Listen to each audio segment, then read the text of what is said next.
नमस्कार मित्रों, दीपक शर्मा। मित्रों, स्वागत है आप सब लोगों का हमारे खास और विशेष कार्यक्रम में।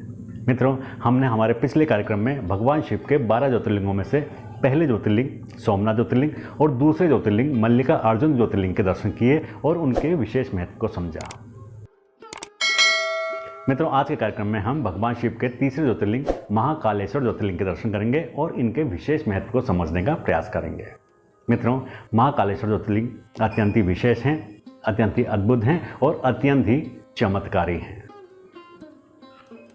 महाकालेश्वर ज्योतिर्लिंग मध्य प्रदेश के उज्जैन जिले में पुण्य सलीला शिप्रा नदी के तट के समीप विराजमान है।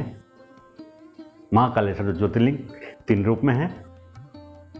पहला रूप नागचंद्रेश्वर के नाम से है, दूसरा रूप ओंकारेश्वर के नाम से है और तीसरा रूप महाकालेश्वर के नाम से है, जो गर्भगृह में है। मित्रों, अत्यंत ही अद्भुत हैं और अत्यंत ही विशेष हैं। यहाँ पर की गई आराधना से अत्यंत ही पुण्य फलों की प्राप्ति होती है। तो मित्रों, भगवान शिव के इस रूप को, महाकालेश्वर स्वरूप को समझने का प्रयास करते हैं और इनकी उत्पत्ति कैसे हुई, कब हुई, यह जानने का प्रयास करते हैं। शिव पुराण और स्कंद पुराण के अनुसार भगवान महाकालेश्वर की उत्पत्ति द्वापर युग में 8 पीढ़ी पहले मानी जाती है, क्योंकि मित्रों, भगवान श्री कृष्ण जब शिक्षा प्राप्त करने के लिए संदीपनी गुरु के आश्रम में गए थे, तब उन्होंने यहाँ पर महाकाल स्रोत का पाठ किया था। मित्रों, शिव पुराण और स्कंद पुराण के अनुसार एक पौराणिक लोक कथा है कि एक बार एक चंद्रसेन नामक राजा था, जो उज्जैन नगरी का सम्राट था और भगवान शिव का अनन्य भक्त था। उसकी भक्ति ऐसी थी कि पड़ोसी राज्य के राजा भी उससे ईर्ष्या करने लगे। मित्रों, जब चंद्रसेन भगवान शिव की आराधना कर रहे थे, तो वहीं से एक गोपी बालक गुजरा और जब गोपी बालक ने चंद्रसेन को भगवान शिव की आराधना करते देखा, तो उनके मन में भी भगवान शिव की आराधना करने के लिए ललायत हुआ। वह बालक अपने घर के समीप ही एक पूजा सामग्री लेकर आया और एक पत्थर को भगवान शिव समझकर आराधना करने लगा। बालक भक्ति में इतना डूब गया कि माँ के बुलाने पर भी नहीं आया। माँ ने जब 2-3 बार आवाज़ दी, तब भी बालक ने आवाज़ नहीं सुनी। तब माँ को गुस्सा आया और माँ ने पूजा सामग्री और जो पत्थर बालक ने भगवान समझकर रखे थे, उन पत्थरों को भी फेंक दिया। बालक विलाप करने लगा, आंखों से अश्रु बहने लगे। तब बालक के मुंह पर केवल भगवान शिव का ही नाम था। भगवान शिव का नाम लेते लेते बालक बेहोश हो गया और कुछ समय पश्चात जब बालक होश में आया, तो बालक ने देखा कि उसके सामने एक सोने का रत्नों से जड़ित एक विशाल मंदिर है और मंदिर में एक ऊर्जावान ज्योतिर्लिंग है। बालक अंदर गया और ज्योतिर्लिंग के दर्शन किए। तब बालक ने देखा कि वही पूजा सामग्री वहाँ पर स्थित है। बालक ने वो पूजा सामग्री भगवान को चढ़ाई। तब बालक की माँ ने देखा तो बालक की माँ भी आश्चर्यचकित रह गई और बालक की माँ को भी अपनी गलती का पछतावा हुआ। बालक की माँ ने भी भगवान शिव की आराधना की। यही बात जब राजा चंद्रसेन को मालूम पड़ी, तो चंद्रसेन भी दौड़ दौड़ आए और भगवान के इस रूप के दर्शन किए। पूरे उज्जैन में जब ये बात फैली, तो सभी लोगों ने भगवान शिव के दर्शन किए और भगवान शिव के भक्त हो गए। जो राजा पड़ोसी राजा चंद्रसेन से इच्छा करते थे, वह लोग भी आए और वह लोग भी भगवान शिव के भक्त हो गए। मित्रों, यही स्थान महाकाल ज्योतिर्लिंग के रूप में जाने लगा। इस स्थान पर हनुमान जी भी प्रकट हुए थे और हनुमान जी ने गोपी बालक के बारे में भविष्यवाणी की थी कि इनकी 8वीं पीढ़ी में नंद नामक गोपी के यहाँ भगवान विष्णु श्री कृष्ण के रूप में अवतार लेंगे और सभी का उद्धार करेंगे।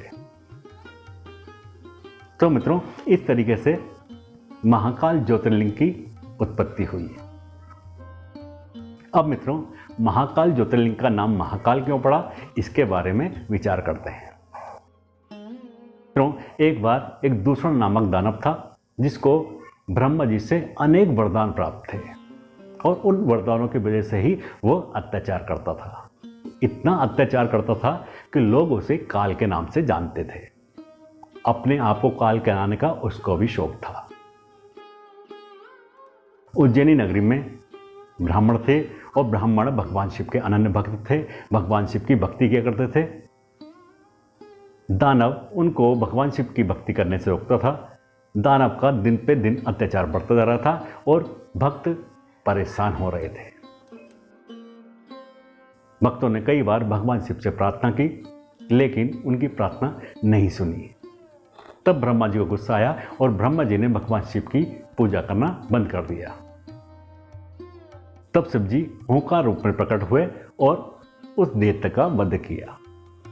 उस दैत्य का वध करने के बाद उसकी राख को अपने शरीर पर मल लिया। उस दैत्य का वध करने के कारण ही भगवान शिव को महाकाल कहा गया। कालों के काल महाकाल। और मित्रों, उस दैत्य की राख जब भगवान शिव ने अपने ऊपर मली, तभी से महाकाल मंदिर में भस्म आरती की परंपरा आरंभ हुई। मित्रों, भगवान शिव के महाकाल कहलाने का दूसरा कारण है काल का मतलब समय। और मित्रों, महाकाल मंदिर के शिखर से कर्क रेखा होकर गुजरती है। यह कर्क रेखा भारतीय मानक समय का समय निर्धारण करती है। इस स्थान को पृथ्वी का नाभि स्थल कहा जाता है। इसी कारण से मित्रों, महाकाल मंदिर को महाकाल भी कहा जाता है। मित्रों, महाकाल ज्योतिर्लिंग में भगवान शिव स्वयंभू हैं, क्योंकि भगवान शिव स्वयं ही पैदा हुए, इसलिए भगवान शिव को स्वयंभू भी कहा जाता है। मित्रों, ऐसी मान्यता है कि यहाँ पर आराधना करने से अकाल मृत्यु का भय दूर होता है। अकाल मृत्यु का यदि आपकी कुंडली में कोई दोष है, तो यहाँ पर की गई आराधना से, की गई पूजा से उस दोष से मुक्ति मिलती है। मित्रों, भगवान शिव के 12 ज्योतिर्लिंगों में यह ज्योतिर्लिंग दक्षिणमुखी है और दक्षिणमुखी होने के कारण ही यह विशेष है और विशेष पुण्य फलदायी है। यहाँ पर की गई आराधना से विशेष पुण्य फलों की प्राप्ति होती है, मनोकामनाएं पूरी होती हैं। तो मित्रों, ये था हमारा आज का विशेष कार्यक्रम। अगले कार्यक्रम में भगवान शिव के चौथे ज्योतिर्लिंग के बारे में चर्चा करेंगे और उसके विशेष महत्व को समझने का प्रयास करेंगे। तो चलिए मित्रों, चलते हैं और मिलते हैं हमारे अगले कार्यक्रम में। तब तक के लिए मित्रों आगे दीजिए।